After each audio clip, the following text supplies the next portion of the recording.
ago, the Japanese surrendered. No, the Japanese surrendered on board USS Missouri. So today is the 75th anniversary of the signing of the unconditional surrender by the Foreign Minister Mamoru. Forgot his name, Mamoru. Uh, so Yamashita was left here. He was not able to return to Japan. He was executed in the Philippines. For command responsibility for the rape and destruction of Manila between February, in the month of February. Now, the stories about the Yamashita Treasure, which the Americans mispronounce as Yamashita. Actually, if you know Japanese a little, it's Yamashita, not Yamashita. Anyway, there's a History Channel show that I always find funny when the narrator starts saying the Yamashita Treasure. It's Yamashita actually. Now, the story of Yamashita gets more credence in 1971 when it's alleged that Rogelio Rojas excavated the back of Baguio Hospital on the instructions of Dr. Pio Marcos. I think he was the hospital administrator or something. He was powerful in that hospital, so that the excavation was carried out without any difficulty. And he allegedly found this golden Buddha whose head could be unscrewed, and inside were a lot of rubies and gold bars, small gold bars, and a lot of gold necklaces, jewelry, and all that. And as it so happened, Pio Marcos was the cousin of the reigning president, Ferdinand Marcos, who apparently had some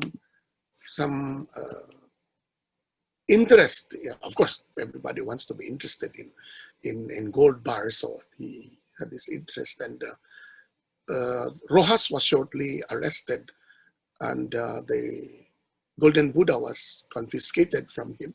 And I think he was released in 1974 after a series of arrests. And this was already martial law. In 1974, after his release, he went to, I think, in Panay or Capiz.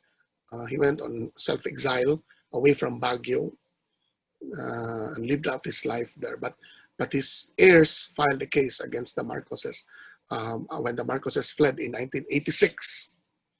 And the case, actually, the Hawaii court awarded the heirs of Rojas, I think, $40 million for the torture that he suffered, for the numerous arrests and detentions that he went through, and for the loss of the golden Buddha. It is believed that the golden Buddha came from Burma, from Myanmar, and was brought.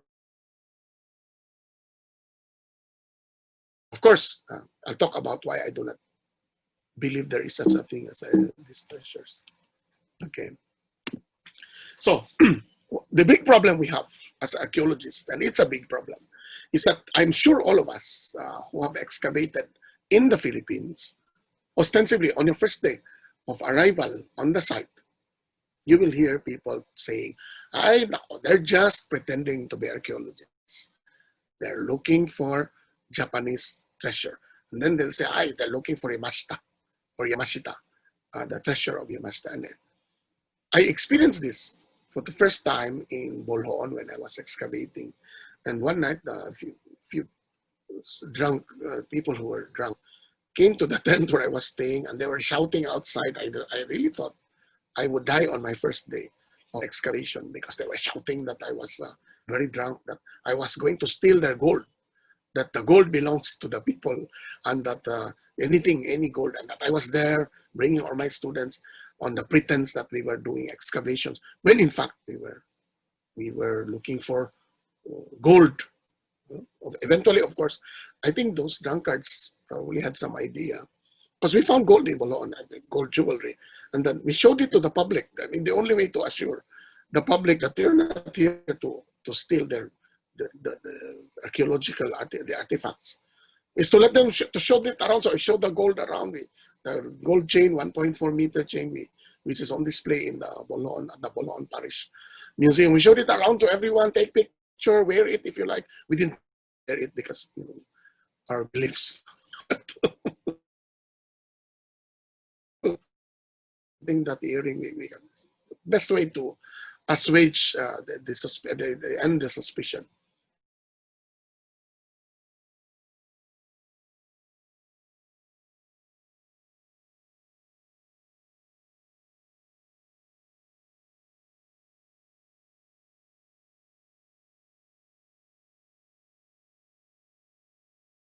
As well as open sites,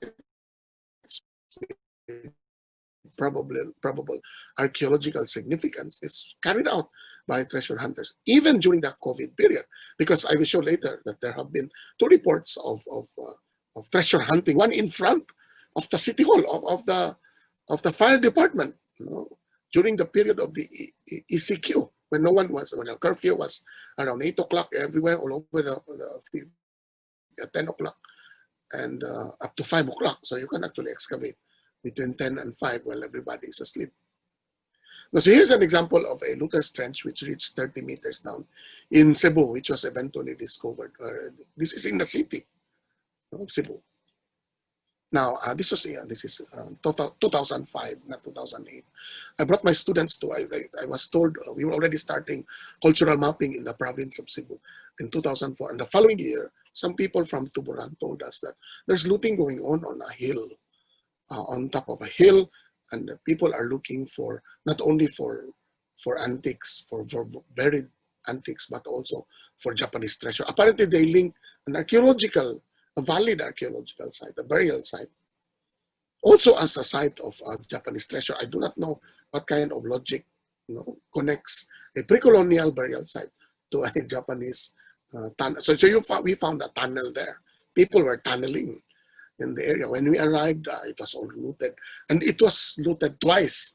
First time, it was looted by a policeman who happened to be, I think, chief of police of the town or something, in 1978, 79. And then he stopped. And then it came back later, 2005, still alive, I think. And I think, so they came back to the same site, and we saw all this looting going on. And we found this footed tray. My only regret is that I couldn't buy it. For reference purposes, I could have bought this, but I felt it was ethically wrong for me. So I don't know where this footed tray happened, when. It would have been good for reference purposes, but I felt like I was encouraging the guy who we were eating at a restaurant in the town, and somebody approached him. Oh, you're looking for treasures? That guy there in front of the other store, he has treasures inside a box. So we looked at it, took photos. I didn't even ask for the price, but I think some of my local collector must have bought this. This is Iron Age, a Metal Age period, Kalanai type, I think, footed tray. So, and yet on top of Kogon Mountain is this hill that you see here, to my students, and it was strewn with ceramics. So you have a transitional phase or 2 periods of occupation, of use of the site. And then down below, you have this child here, and the children here. That's a little boy there, inside a tunnel, a makeshift tunnel. Now, Rico Jose, the foremost expert of World War II and the military history in the Philippines, we were together in 2017, I think, or 2018 in Toledo, and we happened to, it was raining very hard, and so we took shelter at a house. But we were looking at all these dragon tooth, these anti-tank barriers that are still there, left behind by the Japanese, and first by the use of it, and then the Japanese added all these tank barriers, which are made of huge cement blocks. They're called dragon's tooth. Oh, you have to forgive my dogs; they will be noisy from time to time. Anyway, so we found this Kalanai type pottery, so dating probably from the Metal Age, and the looter sold it for 500 pesos. I cannot buy that. I'm an archaeologist. But if you will give that to us, we will accept it. And so the guy was very sleepy, very groggy, and he says, sige, that will be for you, because it's been with me for 5 or 6 years. So we accepted it. We brought 4 of these pieces, I think. And I asked, what are those tricks? And the guy said, people tell us you use mercury, because if you pour mercury even on pottery, the gold will come out. Oh my God!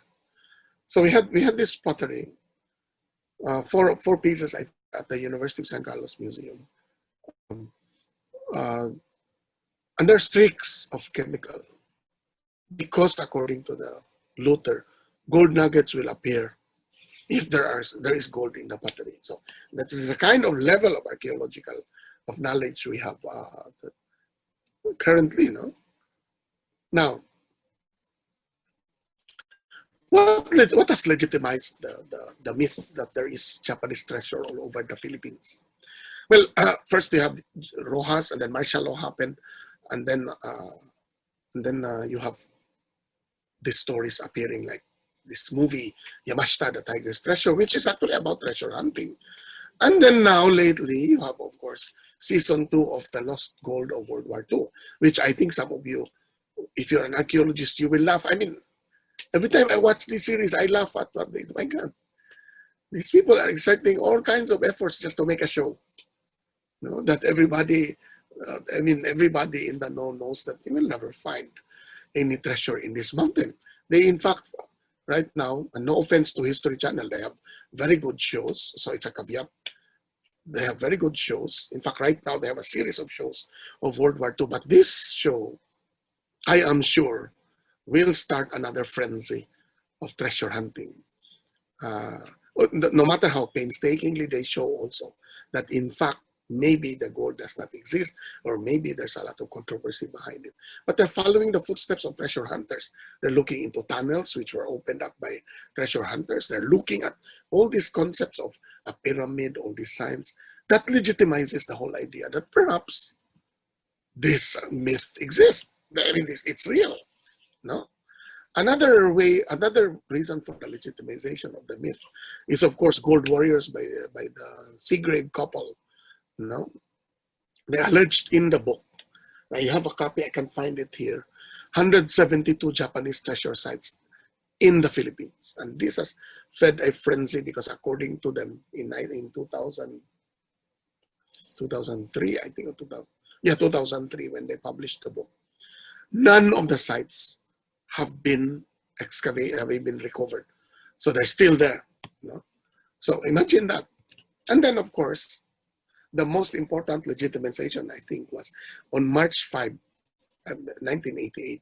Finally, it was exposed that the Cory Aquino government was actually financing the excavation of portions of Intramuros quietly, surreptitiously, to look for money to pay for our foreign debt. That was the, and then I remember National Security Advisor Emmanuel Soriano was leading the excavation, and the excavation was discovered because I think two of these people who were working there suffocated, and ambulances came to Intramuros and to Fort Santiago and extracted the two who I think eventually died. And so you have in the New York Times a photo of one of the tunnels that they dug underneath Fort Santiago. Of course, they found nothing. No, it was a waste of time, but the Philippine government was desperate because Cory Aquino said to the United States Congress that we were honorable people, we will honor our debts. So in the end, they started excavating Fort Santiago to look for gold. It can be as bizarre and absurd as that, as a Philippine government looking for Japanese treasure. And then, of course, Charles McDougall published in earlier in 1993, and he came up with a later book, Asian Loot, where he talks of how the Marcoses actually found lots of gold, and that this is supposed to be the source of their wealth. And Marcos had spent a time during martial law to excavate so many sites in Luzon. And I think there was one room full of that in Bataan, in one of the houses of the Marcoses. He said to have found a room full of gold bars. And so the story goes that the Philippine Mint was established by Marcos in 1975 or 74, not to mint coins, but to melt the gold that were to be found in later years during the martial law period. So you have this kind of legitimization of the myth that even until today everybody still talks about. Of course, added to the myth is, this is the latest one, July 5, 2020. This is reported in the Manila Bulletin. The Vice Mayor, Lorna Primicias Takdol, sent this. Treasure hunters spit in front of the fire department at the back of the city hall, at the town hall in Tayug, Pangasinan during the period of COVID. They don't know who excavated this, but they wonder why. I mean, so many holes were excavated. Of course, part of the legitimization and of people believing the myth is because there are books. You have a book you can buy at Amazon.com, Handbook of Treasure Signs and Symbols. You find this bird on a stone, you find this sign, you find this arrow, you find this cross. I was excavating together with National Museum in the north at Tabogon, and people, after, when we relax on weekends, they would show us, there is a rock here with a cross. This is a sign that there's Japanese treasure. Oh my God. So people want to look for all kinds of signs that you can't even see, but they see, so they tend to fool themselves. Now, I looked at social media between 2007 2016 to compare how much of YouTube videos are shown between archaeology in the Philippines or archaeology-related themes and talks of Yamashita Treasure. And I saw 29 amateur videos totaling 493 minutes of YouTube posts with 5,378,234 viewers. In terms of archaeology, there was one, Philippine Treasures, and I think I was one of those they interviewed in this show. 3 TV broadcast videos only, no amateur or fieldwork related videos. Only 135 minutes of airtime, but there were 2.8 million viewers. So you see, there's almost half of viewership for just three videos about legitimate archaeological theme compared to. So there is actually a viewership when it comes to archaeological videos, especially maybe that has to do also with GMA. It's a network that has so many advertisements and so many promotion and all that. So this is an example of the table that appears in the journal Philippine Quarterly of Culture and Society. This is some of the titles of the videos. You can still find them there, and there's still viewership, the number of minutes, airtime, and then all you have within 2007 and 2016 are 3 videos. One, Philippine Treasures, 6 parts. Surigao Treasure of Gintong Pamana, Golden Heritage. I think partly funded by NCCA, 8 parts. And then you have Gold of the Ancestors, the Surigao Treasure exhibit, which is, I think, related to the Ayala Museum exhibit, curated by Dr. Baker, I think, Dr. Florina Capistrano Baker, of the famous Capistrano family of Basamis, I suppose. Yeah. And if you look at web blogs, when you type Yamashita Treasure or Japanese Gold, you'll find 8 blogs between 2007 and 2016. Archaeology themed, only 3 blogs, 58 posts. Yamashita Treasure, 358 posts. That's an example. So here are the blogs that I was able to see, and there are more of them now. In fact, they're moving out of blogs. They're into Facebook now because it's easier to post things on Facebook, and then you become popular. One of those blogs I happened to do, but we ended when we stopped the excavation. I mean, we were no longer excavating at San Remigio. So if you see all our archaeological excavations, we don't put them in blogs. No? Yeah, that's one. And then there are online forums, and these online forums are still alive today. There are 11 sites that talk of Yamashita Treasure or Japanese Gold. As of between 2005 and 2016, there were 735,000 plus viewers, an average of 45,953 per year. Archaeology or theme, of 3 sites, only 7,000 views, an average of 2,382 views per year. So it's very small. The most famous of these forums, you can still view there all kinds of discussions. is treasure net. And if you like to laugh and if you like to be happy in the midst of COVID, I would suggest you look at treasure net. You have all kinds of people making all kinds of claims. I saw this sign of a mosquito. It's a sign that there's gold. It was it was carved on a stone. When you look at the stone there, you can't find a mosquito at all.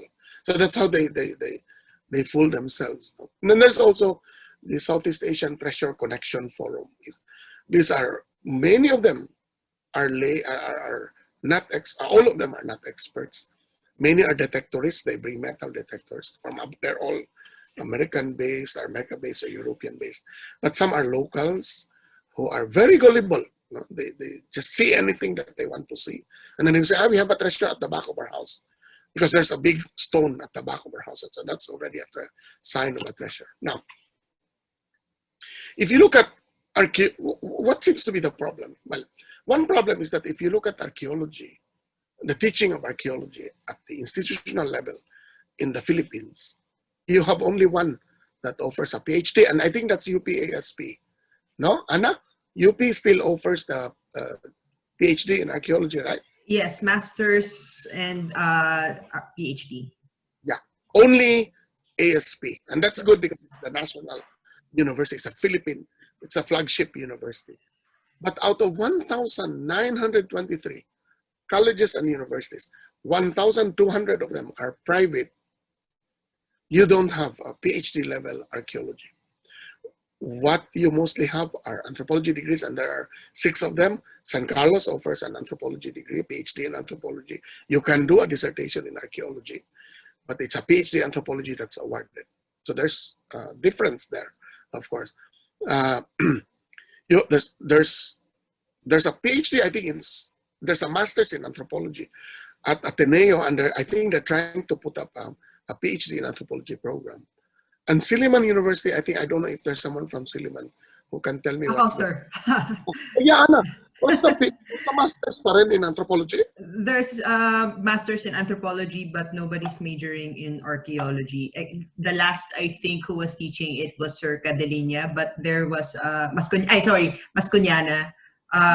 But I think there's the head of Mrs. Cadelinia, the head of the Diliman Museum, is now teaching museology and some archaeology. But Laura Juncker actually excavates there. They could have. Yes, with Dr. Bong Dizan's National Museum. Yes. Anyway, so that's the reality, and this is Crozier. This is from USP. This is at USC. Looking at her. She's looking at her. She's not at the ASP anymore, Anna. No. No, sir. She's already in University of Aberdeen. Back in Aberdeen. Okay. Mm-hmm. Now, at the elementary school level, and this is the difference in the Philippines.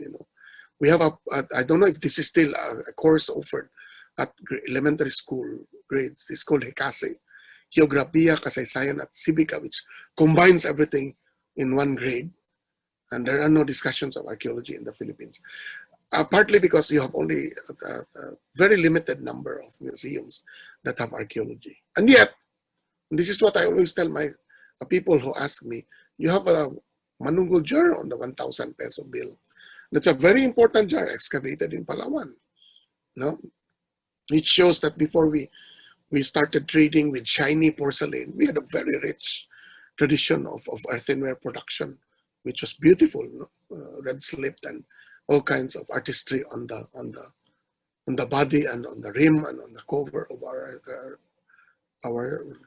earthenwares, but which became more functional after we started importing Chinese and Southeast Asian tradeware ceramics. So that's all we have.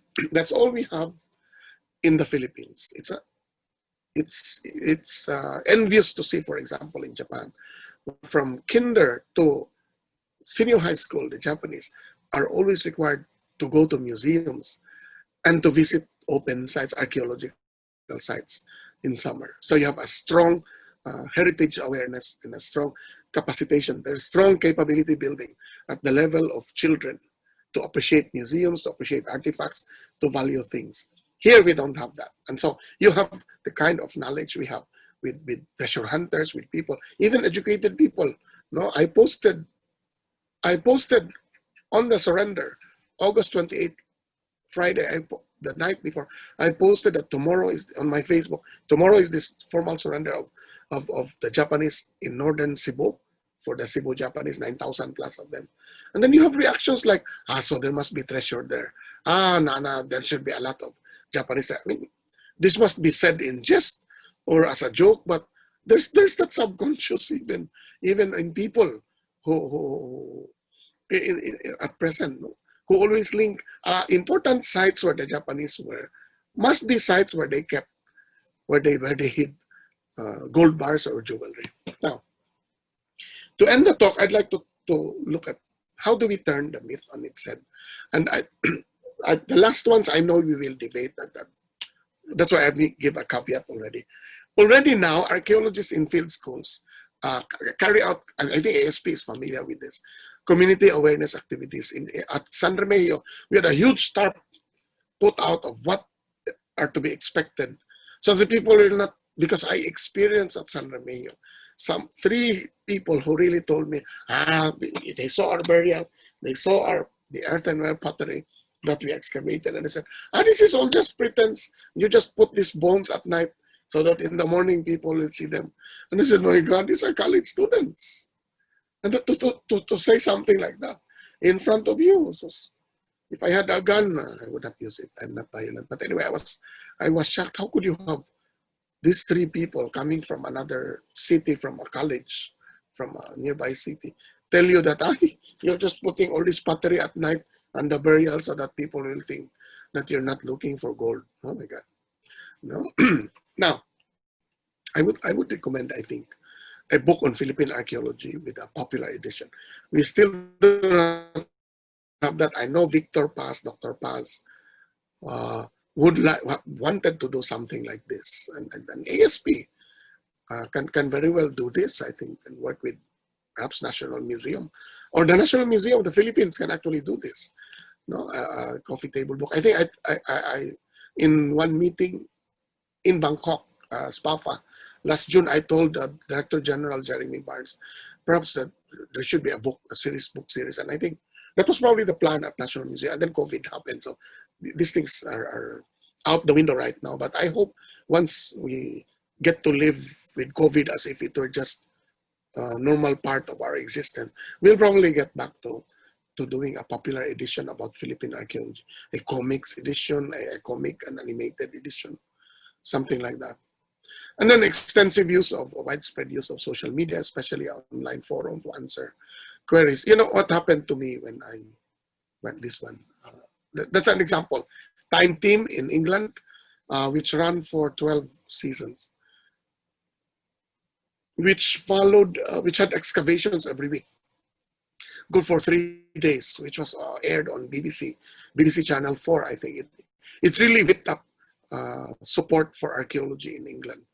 I'm sure we cannot afford that. We have very few archaeologists, but a TV show like that would help.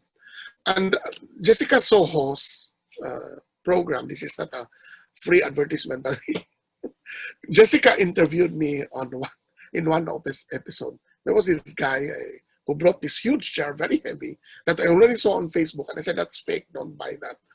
And then they brought it to me, and I said, my God, this is terrible. This was made probably in a shop somewhere in Cebu. You know, after that show, so many people, my God, I'm shocked. Almost every week, people ask me questions. They send me all these photos of, 1980s spoon and fork. Is this silver? Is this antique? How much is this? And I said, I'm a curate. I'm a director of a museum. We do not appraise. We cannot put value. That's not allowed in the ethics of our profession. I have a standard reply for these things. No, every week people upload things and send me private messages and ask me, what is this? Can you tell us more? And especially now with COVID, they seem to be selling all kinds of things. All those giveaways sa Tide in the 1970s, yung mga plato na may mga brown rim, and they said they found it excavated at the back. I said, oh my God. So that's because of Jessica Soho's show. And I appeared only once or twice there. So powerful ang television as a way of getting people to understand better that there's more to to what's buried underground than treasures that are gold. No, there's more to gold than that. Now, the fourth one that I'd like to propose, I suppose, to end the talk is the British Museum, established in 2000 or 1990s, 1996, in response to the new Treasure Hunting Act, Treasure Act, or something like that, that was passed in 1996. Dr. Paz might be familiar with this, Dr. Vic Paz, the Portable Antiquities Scheme, www.finds.org.uk, where the general public can voluntarily upload anything. There's a form to be filled up, and they appointed finds liaisons officers that first review what you submit, and they determine whether it's really Roman period, classical, the Anglo-Saxon period, the Iron Age, Bronze Age, whatever. And then they upload it eventually when it's approved. And then they also have a parallel practice where the state or the museums buy the objects that are uploaded if they are indeed important to heritage. I'm sure that we'll probably debate on this. The British have surrendered, probably, that they can't stop metal detectoring by amateurs, that they can't stop treasure hunting, so they might as well buy what these treasure hunters buy rather than have them melt the jewelry and turn them into necklaces for their wives or their whatever, or send them to the Binondo black market to sell as gold, which will then be melted. So the British have probably given up, so they have a portable reporting system online. The other one is Portable Antiquities of the Netherlands, which is run by the Free University of Amsterdam. It's patterned after the PAS. And it's run by the Dutch Ministry of Cultural Heritage. They have a Ministry of Cultural Heritage. UK has a Ministry of Culture, Sports, and Media, and a Department of Cultural Heritage or something like that. So we're still far away from that. We don't have a Department of Culture. So I don't think we will ever be able to monitor what's going on. But given that so many people forward to me all kinds of things. Hey, we found this at the back of our house. What is this? What is that? And so many blogs and so many Facebook group chats, group pages about ceramics, about the pre-colonial world and all that. I don't know if this is possible. If anyone is open to this, will this encourage more search by amateurs in their house, the properties, or will it help as a stopgap so that at least we have a database by which people can report what they find? And then in the British system, if the finds liaison officer says this is commonware, you can sell that, you can actually sell it. Then the museums and the state doesn't buy it. But there are certain finds that the state or the museums, the kingdom, the monarchy, the royal whatever they have, the ministry, will buy because they are very important. Of course, there's a caveat. There's Apache, which is run by Paul Bradford, where he attacks the PAS system, that it encourages looting, that it does those things. But I really don't know. But if we do establish, if the NCCA, which is now going to carry out the licensing and monitoring of treasure hunting activities and of permitting process for cultural for excavations, I think will be moved from National Museum to the NCCA. I don't know if they can explore the possibility of doing something like this, because whether we like it or not, especially in this period of COVID, so many people have been excavating, have been looking for things to tide them by and selling them on FB Marketplace and all those things. And there's no one monitoring what is going on. So I end my talk, 6 minutes left before we end the time. On this latest, August 30, 4 men were trapped in a 96-foot tunnel in Barangay Kinamayan, Santo Tomas, Davao del Norte. I do not know if this has a permit from the CPRD, still are the cultural properties and Regulation Division of the National Museum. Chances are this probably didn't have a permit. These are 18-year-old, 20-year-old men who went down, and they seem to have shored up their tunnel very well. But a portion collapsed and it was filled with water. And according to the municipal information officer of Santo Tomas, it's not a rescue operation; it's a retrieval operation. And I think today they probably have retrieved the four young men who were trapped there. And that's a caveat for all of us. For as long as illegal treasure hunting continues in the Philippines, and we're not just talking of land, but also of the sea, of the looting of shipwrecks. Archaeology will always be under threat, and I think it behooves us to find out whether the idea of a Department of Culture will help or not, and whether and whether we need and we how we can expand the archaeology profession in terms of professionalizing, in terms of degrees of schools offering them all over the Philippines. State universities should actually open them because they're allowed. There's no tuition. So I hope Cebu Technological University, Cebu Normal University, for example, will help, and we probably and in Mindanao to establish more archaeologists. Because if you look at Indonesia, my God, they have thousands of archaeologists.